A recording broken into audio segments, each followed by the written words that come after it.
Ginaduso sang Iloilo City Government nga magpatigay sang Market Day sa kada merkado sa syudad sang Iloilo. Sa interview sang Bombo Radio kay Joy Fantelaga Gorzal, ang spokesperson ni Mayor Raisa Tranias, iyagin pahayag nga iniagod mahatagan sang oportunidad ang mga manugbaligya kag mga bolantero halin sa probinsya sang Iloilo nga makabagsak kag makabaligya sang ilang mga produkto sa nagkalain-lain nga mga merkado diri sa syudad. Ginaproponer sang alkalde kag Local Economic Enterprise Office o kun LEEO nga himuon ang adlaw sa Martes nga Market Day para sa Terminal Market.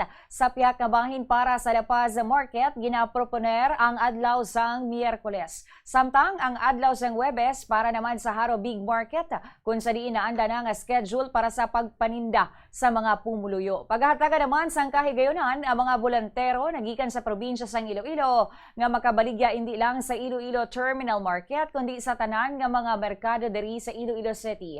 Nagapadayon ang koordinasyon sa mga manugbaligya kag nagkalain-lain nga Market Association agod nga ma-finalize ang nasambit nga inisyatibo. Mahimo makabagsak kag makabaligya ang aton nga mga bolantero halin sa nagkalain-lain nga mga probinsya, mga halin sa out of town, no?